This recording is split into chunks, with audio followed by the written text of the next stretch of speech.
እንዴ ታይ ጥሩ ልጅ ሁኚ። እኔ ለአንቺ ክፉ አይደለሁም፣ አንቺም ለኔ ክፉ አይደለሽም። ችግራችን እንደው ተቀለሽ በምግብ ብቻ እኔ እሰራለሁ እንደፈለግሽውን፣ ግን ያደረውን ለኛት ያለሽ አንቺ ግን አትበይው እንደ ሐቁ። ግን እኔ አንዳንድ ጊዜ ደግሞ እኔ ኩሽና ገብቼ የኢትዮጵያ ምግብ ልስራ ስል ፊትሽን ትዘፈዝፊያለሽ፣ ትቆጫለሽ። ከዛ እኔ ደግሞ ለምን አስከፋታለሁ ብዬ እወጣለሁ። ይሄ ነው በቃ ችግር። ፒሎ ከበር አክሽን በቃ ይሄ ነው እንጂ ሌላ ችግር የለብንም እኮ። እኔ በስራ ወደ ኋላ አይደለም እንደምታውቂው። በቃ ይሄ ነው። እኔ አፎት ሌላ ብዬሻለሁ። እኔ ንጹህ እህቴ ነሽ፣ በጣም የምወድሽ እህቴ ነሽ። ወላሂ በጣም የምወድሽ እህቴ ነሽ። በቃ እኔ ችግሬ ይሄ ብቻ ነው። በቃ በፈለኩት ሰዓት ሻይ አፍልቼ ልጠጣ እላለሁ፣ በፈለኩት ሰዓት ልብላ እላለሁ። ሌላ ምን ችግር አለብኝ? ምን ላድርግ ታዲያ? እኔ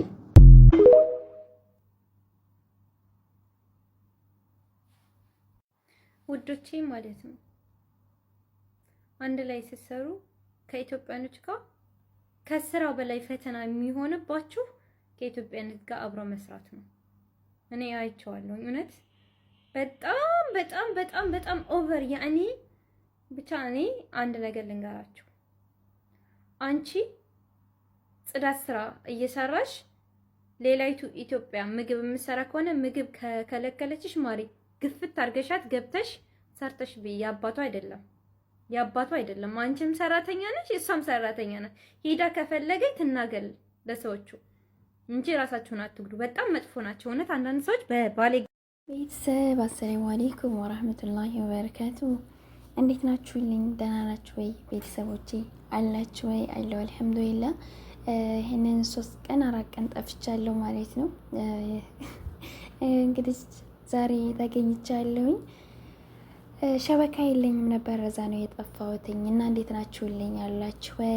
ከኔ ጋር አለው አልሐምዱሊላህ። ለኩል ሀል ቤተሰቦቼ ላይክ ሰብስክራይብ በማድረግ አበረታቱኝ ማለት ነው። እና ላይቭም ገብቻ አላውቅም። ይሄንን 4 ቀን መሰለኝ እንደዛ ማለት ነው እላችኋለሁኝ። ኢንሻአላህ ዛሬ መጥቻለሁ። ካሁን በኋላ ባላ ፈቃድ አልቀርም ብዬ አስባለሁ ማለት ነው። እና በድጋሚ ላይክ ሰብስክራይብ በማድረግ አበረታቱኝ። እንግዲህ መጀመሪያ ላይ ቪዲዮውን እንደሰማችሁት ነው። አንዳንድ እህቶቻችን ግን ወላሂ ምን ልበላችሁ፣ አላህ ልቦና ይስጠን በቅድሚያ ማለት ነው። ሁላችንም ልቦና ይስጠን። ሲቀጥል ደግሞ ሰው ቤት ስንመጣ ሁላችንም ተገርደን ነው፣ ልንገረድ ነው የመጣ ነው፣ ልንሰራ ነው የመጣ ነው። ሁላችንም አንድ ነን። በማንም ቤት ማንንም ማዘዝ አንችልም። በነገራችን ላይ ሀቂቃ ማለት ነው። በተለኛ አበሾች ምን ያህል ልንበላ ሲጀመር በቀን 3 ጊዜ እንኳን የሚበላ ሰራተኛ አለ ብዬ አላስብም፣ ከኔም ጨምሮ።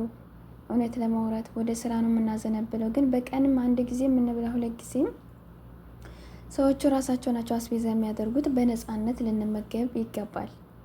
ኦኬ፣ በራሳችን አምሳያ ሰው ሳይሆን መጎዳት ያለብን ባልተቤቶቹ ሲናገሩን በእነሱ የምንሳቀቀው ይበቃናል እንጂ በራሳችን ዜጋ ይሄን ያህል መሳቀቅ ተገቢ ነው ብዬ አላስብም፣ እውነት ለማውራት ማለት ነው። እና በጣም ነው የሚያስጠላው ወላሂ፣ ከምንም በላይ ይደብራል እንደዚህ አይነት ነገር። ላለለት እኔ አልሐምዱሊላህ 1 ጊዜ ብቻ ነው የሰራሁትኝ፣ ያኔ ከኢትዮጵያ ጋር ማለት ነው። 2 ነው የሰራነው፣ 1 ቤት ነው። ከዛም አልሐምዱሊላህ ረቢል ዓለሚን ተጋግዘን ባንዲ ላይ እሷ ሲደክማት እኔ ኩሽና ገባላታለሁኝ፣ እኔ ሲደክመኝ እሷ ልጅ ትይዝልኛለች። በቃ እሷም እንዳይመራት እኔም እንዳይመረኝ እንዳንመረር ማለት ነው። እና ስራው እንዳያስጠላን እንደዚህ እያልን እንተጋገዛለን፣ ስራ እንቀያየራለን። እኔ ልጅ ነበር የሚይዘው፣ እሷ ምግብ እና ጽዳት ምናምን ነበረ። እኔም ልጅም ምግብም አፏን ልጅም ጽዳትም ልብስ ምናምን ነበር የኔና ታግዘኛለች፣ አግዛታለሁ። ገባችሁ? እንደዚህ እያልን ነበረ። በመካከል ላይ ያው እኔ ወጣሁኝ እንጂ ማለት ነው እየዘለቅ ነውና አልሐምዱሊላህ ለኩል ሀል ክፉ ሰው ማጋጥሞኝ አያውቅም። ከዛም በኋላ ደግሞ ብቻዬን ነው የምሰራው። ሲጀመር ብቻ እንደ መስራት ደስ የሚል ነገር የለም። በነገራችን ላይ ነፃነት አለው። 2 ስትሆኑ ስራ ይበዛል። እንደዚህ በቃ 1 ስትሆኑ ግን በቃ እዝነት እንኳን አላችሁ። የተወሰነ ሰዎቹ ያዝናሉ። ከሰዎቹም በላይ ደግሞ አብራችሁ የምትሰሩት ሰው ወላሂ መጥፎ ከሆነ በተለይ ደግሞ የመጀመሪያ እናንተ አዲሱ ናችሁ። ነባር የሆነች ከሆነች ክፉ ሆና ነባር የሆነች ከሆነች ያ አላህ ያ ስቃያችሁን ነው የምታሳያችሁ፣ መከራ ነው የምታስገባችሁ። ወላሂ ከባድ ነው፣ ይከብዳልና ሁሉም ነገር ብቻ ልቦና ይስጠን። እንተዛዘን። ተው እኛ ሰው ሀገር ነው ያለ ነው። ቢያንስ አንደኛችሁ ብትወርቁ የምታነሳሽ የራስሽ ጓደኛ እንጂ እሷ አምቡላንስ ብትጠራ ወይም ሌላ ሰው ጠርታ ብታስወስድሽ ነው ማለት ነው። እና አታነሳሽም። ግን የራስሽ ሰው እናት ቀጥ አድርጋ ውሃ የምትሰጥሽና መተዛዘን ሀሪፍ ነው ብዬ ነው የማስበው። ተዛዘኑ፣ እውነት ለማውራት ማለት ነው። ክፋት ምንም አይሰራም፣ ምቀኝነት ምንም አይሰራም። በሰው ቤት ደግሞ ላይ ተሰነው ለምንሄድ ቤት ጭራሽ ማለት ነው ኃላፊነት ስሜት አይሰማን።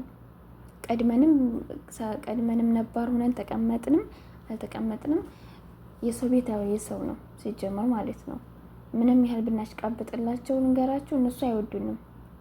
ምንም ያህል አሽቃባጭ ብንሆን እነሱ ይወዱናል ብላችሁ ከሆነ የምታስቡት አንዳንድ ሰዎች ማለት ነው አይወዱንም።